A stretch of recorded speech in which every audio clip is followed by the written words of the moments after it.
Another sleepless night for Ukrainians. The country's leader says that Russia launched 400 drones and a missile in overnight attacks on 4 different regions, killing at least 3 people.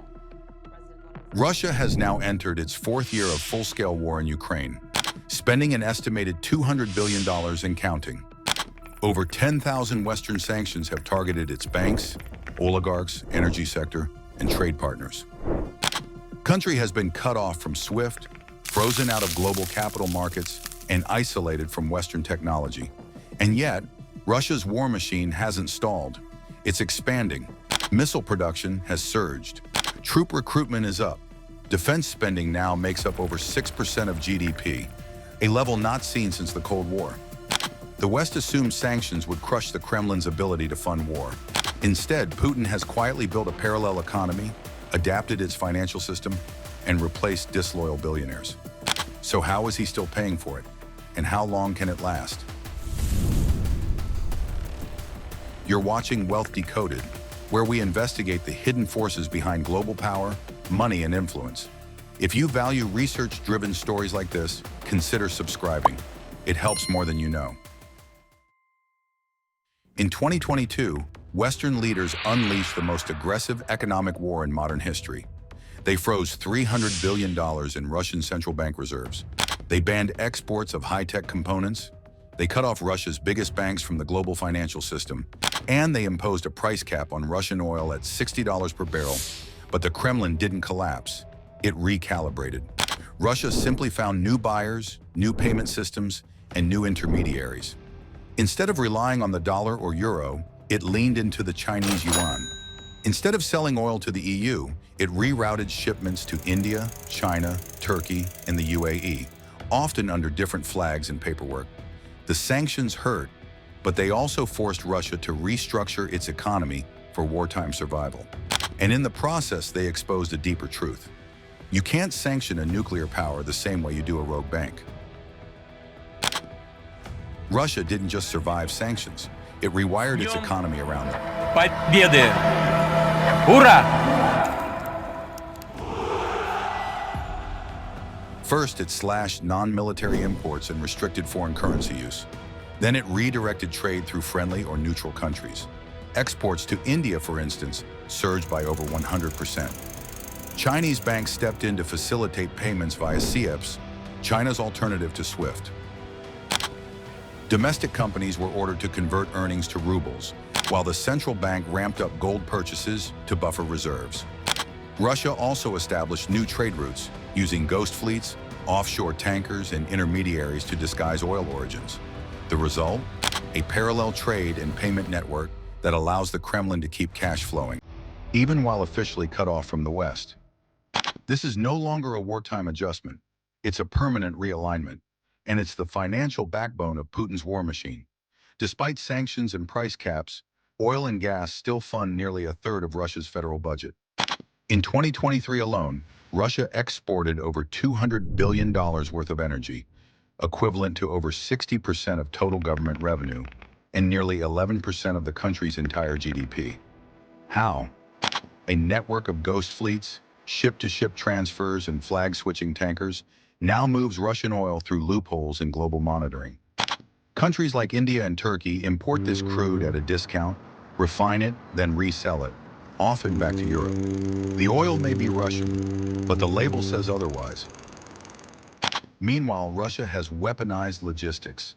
It controls entire supply chains, from insuring the tankers, to reflagging them, to routing through ports with little enforcement. This isn't just surviving sanctions, it's monetizing them. And as long as global demand remains strong and enforcement fragmented, Putin still has a pipeline to war funding. With foreign reserves frozen, Russia turned to alternative stores of value, starting with gold. The central bank now holds around $130 billion worth of gold, making up over 22% of its total reserves. But here's the signal. Since 2020, Russia's official gold reserves have hovered near record highs, remaining above 2,300 tons with only modest fluctuations. While Russia still holds one of the world's largest gold stockpiles, recent reports indicate the Kremlin has started selling off some reserves, using gold as a flexible financial tool to help finance military spending and support the ruble amidst sanctions. At the same time, Russian gold exports to the Middle East and Asia, especially China, the UAE, and Turkey, have surged, often through opaque or state-brokered transactions. Gold has become a crucial buffer for Moscow, helping it generate hard currency despite Western restrictions. But gold isn't the only workaround. Russia has become one of the world's largest crypto mining hubs. It uses Bitcoin and stablecoins to bypass SWIFT, especially in defense procurement. Transactions are routed through offshore wallets, Moscow-based mining firms, and unregulated exchanges in jurisdictions like the UAE and Turkey. Add to that the rise of Chinese UnionPay and CEPs for clearing yuan-based trades, and you get a new financial loop, ruble to crypto to yuan, with no dollar involved. This isn't just clever accounting, it's a state-level workaround to finance a war in a digitally surveilled world. When external funding dried up, the Kremlin turned inward. War bonds became a key tool. Since late 2022, Putin's government has issued nearly 40 separate ruble-denominated war bonds, raising approximately 1.4 trillion rubles, $16 billion in total. But that alone wasn't enough. The 2024 Finance Ministry doubled Treasury securities, OFZ issuance, totaling about 4.5 trillion rubles, nearly twice pre-war annual levels. Domestic banks, forced buyers, now hold roughly 19 trillion rubles in OFZs. To fill the gap, taxes were increased. In 2024, the government raised personal income tax for high earners by 2 to 9 percentage points, increased corporate tax from 20% to 25%, yielding an extra 16 billion euros, 17 billion in revenue. The Kremlin also slashed social spending to fund war. Spending on education, healthcare, pensions, and national economy dropped to the lowest levels since 2011. Defense and security consumed nearly 40% of all federal spending in 2025, dwarfed combined social sectors. And yet economists warn this is unsustainable. With inflation surging, interest rates pushed to 20%, and the economy overheating, real GDP growth fell from 4% in early 2024 to 1.4% by Q1 2025. Russia is funding a war through domestic bond markets, aggressive tax hikes, and cuts to public services, all while ordinary Russians bear the cost. But ordinary citizens aren't the only ones paying.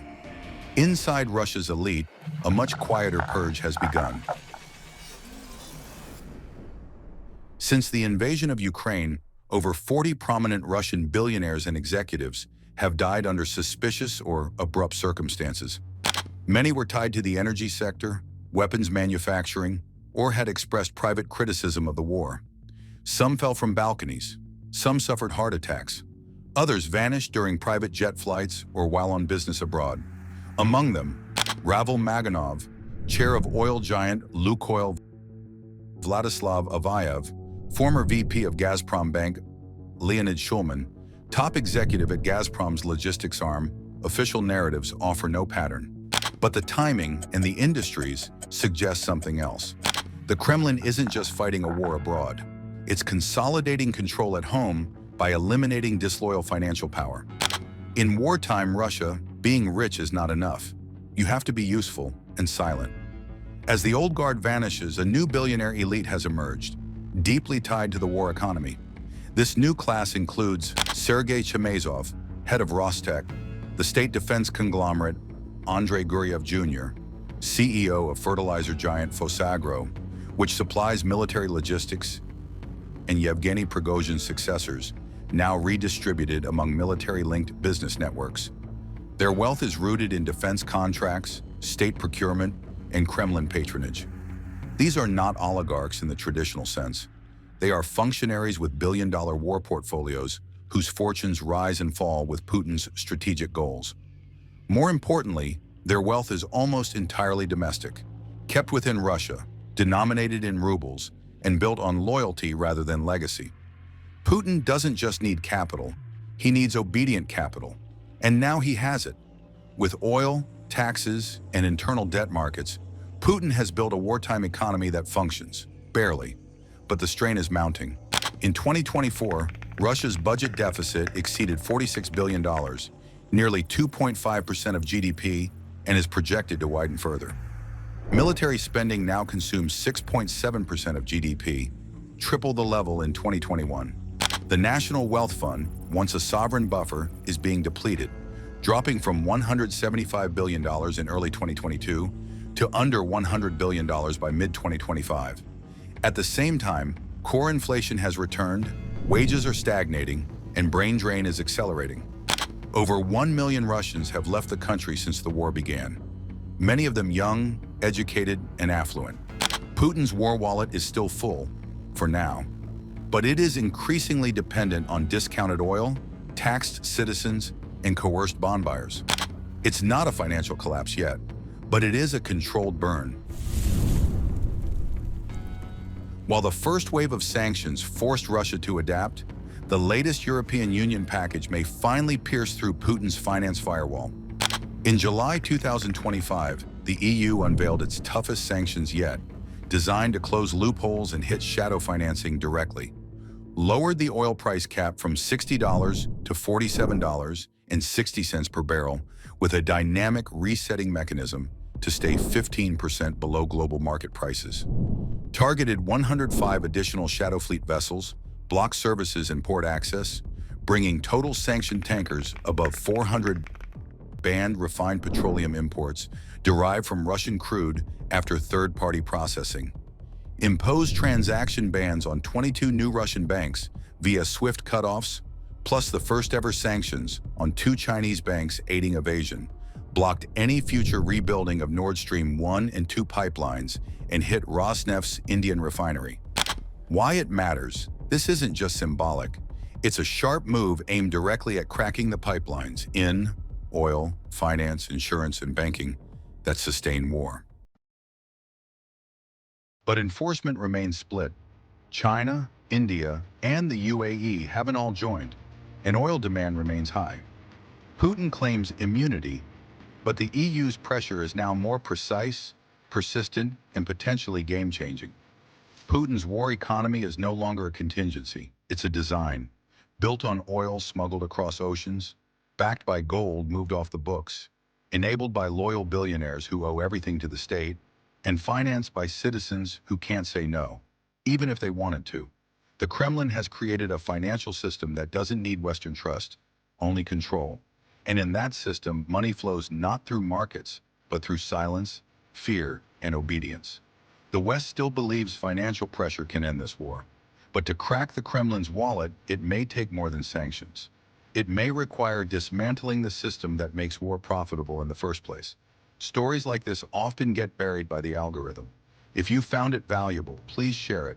And subscribe to Wealth Decoded, where we uncover the hidden forces behind global money, power, and influence. Your support helps bring stories like this to more people. Thank you.